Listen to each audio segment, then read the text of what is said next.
My sister forged my name on a power of attorney, drained my entire RSP, and vanished to Mexico with her boyfriend. And I found out standing at a bank teller window in downtown Vancouver with $40 left in my checking account. I thought my life was finished. Then my 14-year-old son looked up from his laptop, pushed his glasses up his nose, and said, "Mom, I already started fixing it." 3 days later, my sister called me from a resort in Cancun, absolutely screaming. Have you ever been the one in your family who just quietly handles everything? The one who never asks for help, never makes a scene, never lets anyone see you sweat? And somehow that makes the people around you think that everything you have is fair game? Drop a comment and tell me where you're listening from and what time it is there. I genuinely want to know who's part of this community. My name is Fiona. I'm 31 years old, and I've spent the better part of a decade building something real out of nothing. I grew up in a small town outside of Sudbury, Ontario, the kind of place where the winters are brutal and the job market is worse. My parents split when I was 9. My sister Danielle was 6. I don't have any other siblings. After the split, it was mostly me and my mom worked 2 jobs and was still behind on the hydro bill every other month. Danielle was the charming one, the pretty one, the one my mom cried over at the kitchen table because she had so much potential and kept wasting it. I was the one who just got on with things. I moved to Vancouver at 22 with a nursing degree, $3,800 in savings, and a suitcase with a broken zipper. I got a job at a hospital, then a second job doing weekend shifts at a walk-in clinic. I learned how overtime works. I learned how to cook in bulk and freeze everything. I opened my RRSP at 24 and treated contributing to it like a utility bill, non-negotiable. First thing out of my account on the first of every month. By the time I was 31, I had just over $94,000 in it. I also had a small emergency fund, a decent amount of equity in a condo I'd bought 2 years earlier, and my son, Theo, who was the reason I did any of it. Theo's father left when Theo was 2. That's a whole other story. The short version is that I stopped waiting for anyone to co-sign my life. I made a plan. I stuck to it. I was 6 years away from being genuinely financially stable in a way that nobody could take from me. That was the version of my life that existed before I trusted my sister. Danielle had been in and out of my life in the way that certain people are, always more present when things were going wrong for them. She'd had 3 jobs in 2 years, 2 relationships that ended badly, and she'd spent several months crashing on a friend's couch in Calgary before calling me last spring asking if she could stay with me in Vancouver just for a few weeks while she got back on her feet. I said yes. Of course I said yes. She's my sister. Theo adored her. She was funny and warm, and she made us breakfast on Sunday mornings, and everything felt, for a while, like maybe we were finally going to figure out how to be a real family. I should have noticed the questions. She asked me about my RRSP more than once, just curious. She said, "You're so good with money, I want to learn." She asked where I kept my financial documents. She asked what my mother's maiden name was for some online quiz she was doing. I remember thinking it was odd, but I also remember being tired, because I am always tired, because I work 12-hour shifts and raise a child alone, and at some point your threat radar just goes quiet because you're running low. She left on a Tuesday. She told me she was going to look at an apartment in Kitsilano. She kissed Theo on the top of his head and took her overnight bag. I found out what had actually happened 3 days later. I was at a Royal Bank branch on Robson Street during my lunch break. I needed to take out cash for Theo's school trip deposit. It was one of those things where the school still wanted a money order, so I had to do it in person. The teller, a young woman who looked like she was about 20, typed something into her screen and then looked up at me with an expression I recognized as the professional version of not knowing what to say. She told me there had been significant activity on my RRSP account. A full withdrawal, $94,200, processed 4 days ago, signed off with a power of attorney form on file. I actually laughed, out loud, in the middle of the bank, because my brain genuinely could not process what she was telling me. "I don't have a power of attorney," I told her.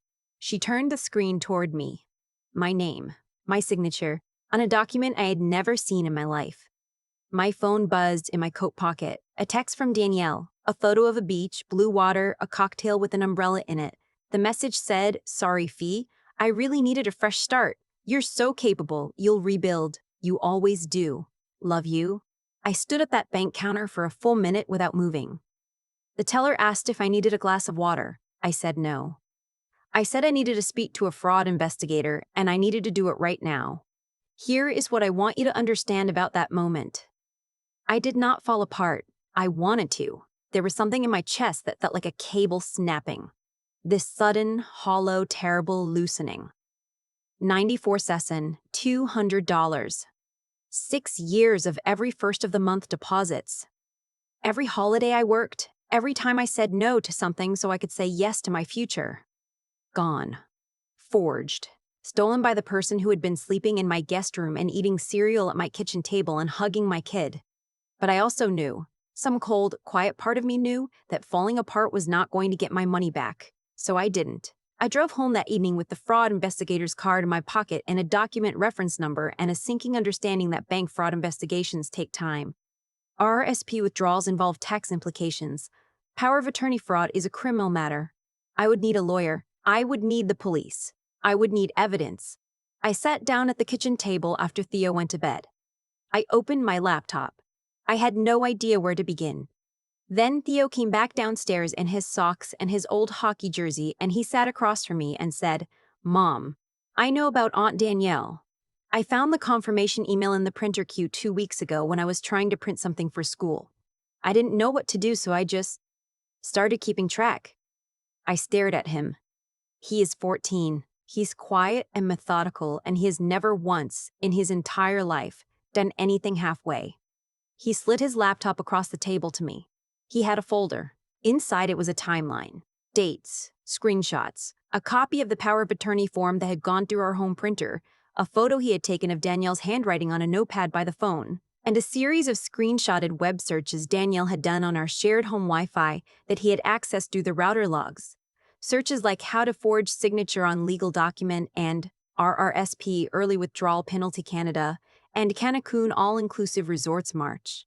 I looked at my son. I thought about all the Sunday mornings I had dragged myself through on 4 hours of sleep so I could give him a stable life.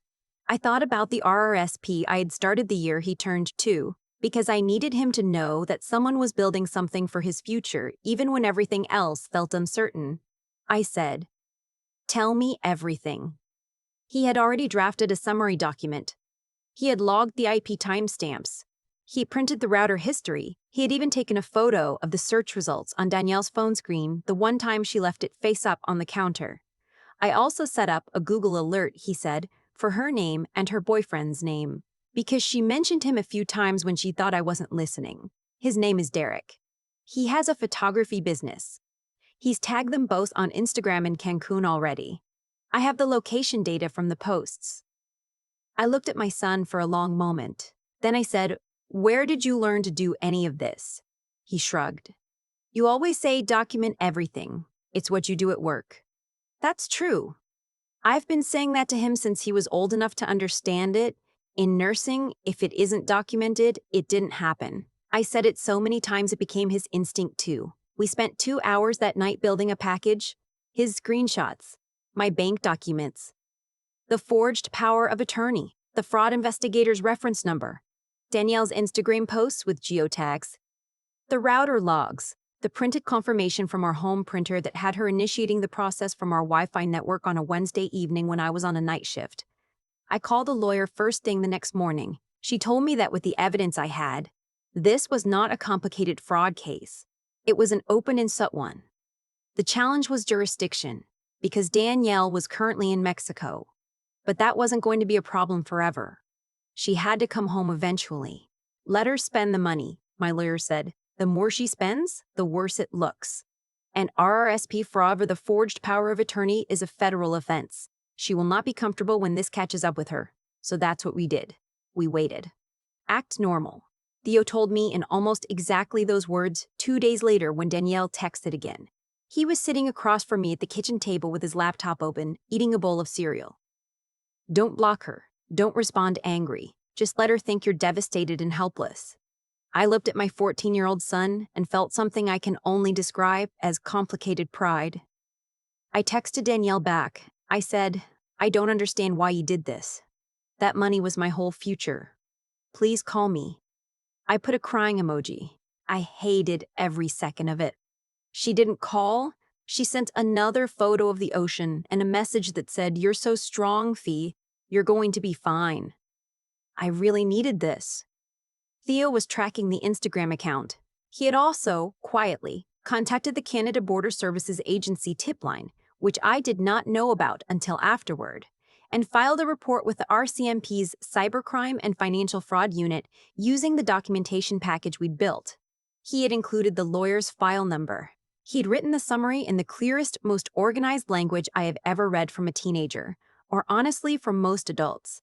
When I asked him later how he'd known to do that, he said he'd spent 3 evenings reading through the RCMP's online financial fraud reporting guidelines. It was pretty clear, he said.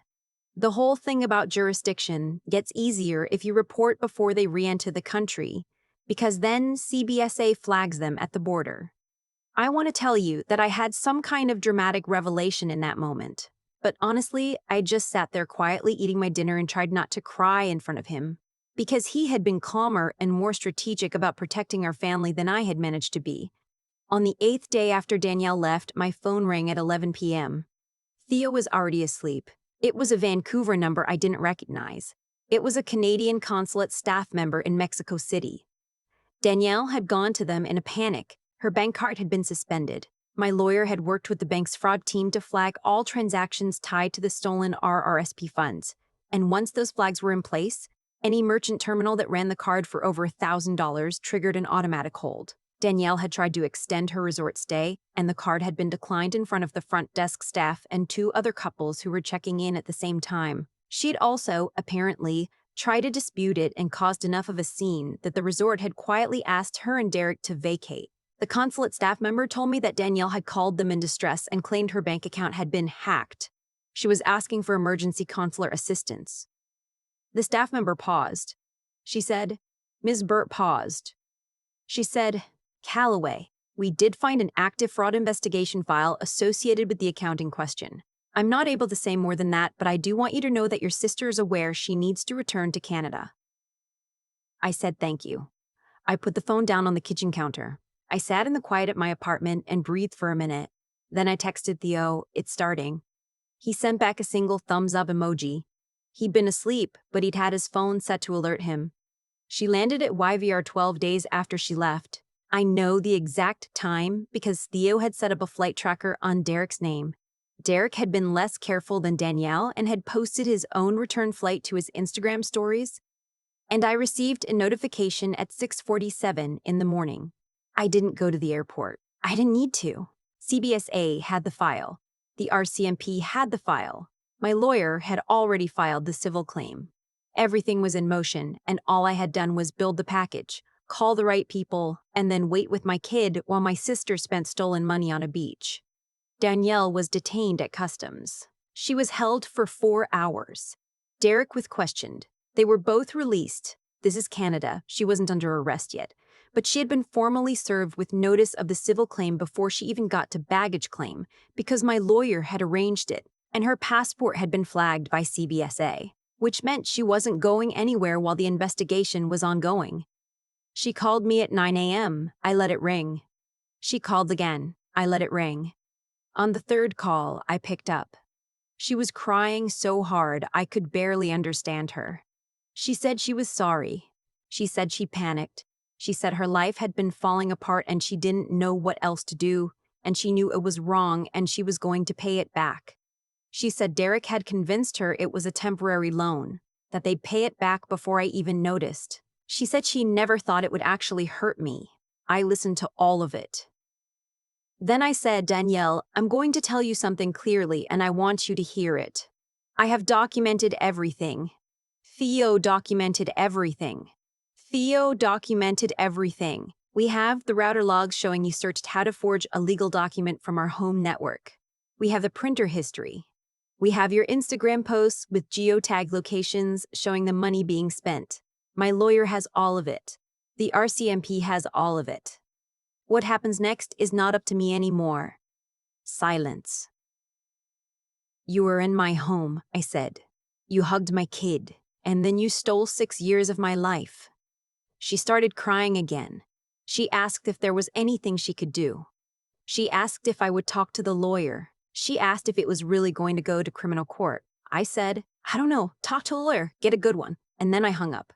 The criminal process took time, these things always do, but the civil claim moved faster. And because the RRSP withdrawal had been fraudulent and the forged document was clearly not my signature under forensic analysis, the funds were eventually returned. Not immediately. It took months of process and paperwork and several appointments with my lawyer, and one very long afternoon in a courthouse meeting room. But they were returned. Derek, it turned out, had prior fraud-related charges in Alberta. He'd been the one to find the template for the power of attorney form online and coach Danielle through the process. He had also used some of the money on personal purchases he tried to pass off as business expenses. That didn't help either of them. Danielle pled guilty to fraud over $5,000. She received a conditional sentence and 2 years of probation. Derek received a longer sentence given his history. Both of their names will carry that on record for a very long time. My mother called me after the sentencing. She cried and said she couldn't believe it and asked if I could find it in my heart to reach out to Danielle. I listened to her. I said, Mom, I love you, but I'm not doing that. She said she understood, and then she called me again 2 days later and asked the same thing. I said the same thing. I said the same thing. I've had to say it 4 times now. I think she will keep asking for a while. That's okay. My answer isn't changing. I've blocked Danielle's number. I don't read the emails. At some point, she may reach out when the probation is finished and her life looks different, and maybe she'll mean whatever she says. I genuinely don't know. But I also genuinely don't owe her the chance to find out right now. Maybe ever. That's a decision I get to make on my own timeline. Here's what I do have. I have my condo, which I never touched. I have my job. I have my emergency fund, which I rebuilt first, before everything else. I have my RSP again, and I started contributing on the first of the month the same way I always did, the very first month after the funds were restored, because that is how you refuse to let someone else define the ending of your story. And I have Theo. Last weekend we drove out to Whistler, just the 2 of us, and we hiked a trail we've been talking about doing for 2 years. At the top, he sat on a rock and ate the most aggressively plain granola bar I have ever seen anyone enjoy, and he looked out at the mountains and said, "We should do this more." I said, "Yeah, we should." He's 15 now. He has started teaching himself about investing. He's asked me to show him how my RRSP works and whether a TFSA makes sense for a teenager with a part-time job. He has a spreadsheet. I did not tell him to make the spreadsheet. He just made it. I realized sitting on that rock above the tree line that I had been trying for years to build something stable enough to protect him. And somewhere along the way, he had become someone who tried to protect it right back. Family isn't always the people who share your blood or your last name or your childhood address. Sometimes family is the person who sits across the kitchen table from you at 11 o'clock at night, slides a laptop across with a folder of evidence already sorted, and says, without drama, without any expectation of thanks, I already started fixing it. That's the only family I need. If you've ever had to choose between keeping the peace and protecting yourself, leave a red heart below. You already know the right answer. You just needed someone to tell you it was okay to act on it. Like and subscribe. I'll be here with more stories about what it actually looks like to start over and mean it. I think about the moment at that bank counter a lot. Not the panic of it, that part has faded, but the stillness that came right after. The moment when I understood exactly what had happened and chose, in spite of everything screaming inside me, not to fall apart. That choice didn't feel heroic at the time. It felt like the only thing left that was still mine. What I've come to believe is that the way things unfolded wasn't random. Danielle made a series of choices rooted in something she had been building for years. A habit of taking shortcuts, of assuming that someone else would absorb the consequences, of mistaking my steadiness for unlimited tolerance. That doesn't come from nowhere. It grows quietly in the space where accountability should be, and Derek fed it, shaped it, gave it a blueprint. The outcome they got wasn't bad luck. It was the natural end of that particular road. And Theo. I keep coming back to Theo. He's 14 years old, and he sat across from me at the kitchen table with a folder of evidence that he had assembled over 2 weeks, calmly, without telling me, because he wanted to be sure before he said anything. That is not just cleverness. That is a kind of integrity that most adults spend their whole lives trying to develop, and many never manage. He could have panicked. He could have confronted Danielle directly and tipped her off. He could have decided it wasn't his problem. Instead, he documented everything, read the relevant government guidelines, and thought 3 steps ahead. He did the right thing not because someone told him to, but because he understood what the right thing was and had the patience to do it properly. I've been thinking about what I actually taught him and what he taught himself. I told him 100 times to document everything. That's a nursing principle, practical and unromantic. But somewhere along the way, he took that instinct and attached it to something larger. He understood that the truth, carefully preserved, has power. That clarity is a form of protection. That you don't fight chaos by matching it, you fight it by being methodical when everything around you is falling apart. I don't know if I raised him to be that way or if he simply became it. Maybe both. What I do know is that the years I spent getting up for night shifts and saying no to things I couldn't afford and putting money away on the first of every month, those years weren't just about the RRSP. They were about showing him what it looks like to keep going when it's hard. To be honest, even when it costs you. To not give up on the version of your life you're trying to build just because someone else decided to burn part of it down. My sister thought my resilience was a resource she could extract. What she didn't understand is that it wasn't a pool, it was a muscle. The harder she pulled, the stronger the response became. And she never saw Theo coming at all. I'm not angry anymore. Mostly I just feel clear. Some people will always choose the easy wrong over the difficult right, and there is nothing you can do to change that from the outside. What you can do is protect what matters. Hold your ground with evidence instead of emotion, and raise someone who understands why that's worth doing. That feels like enough.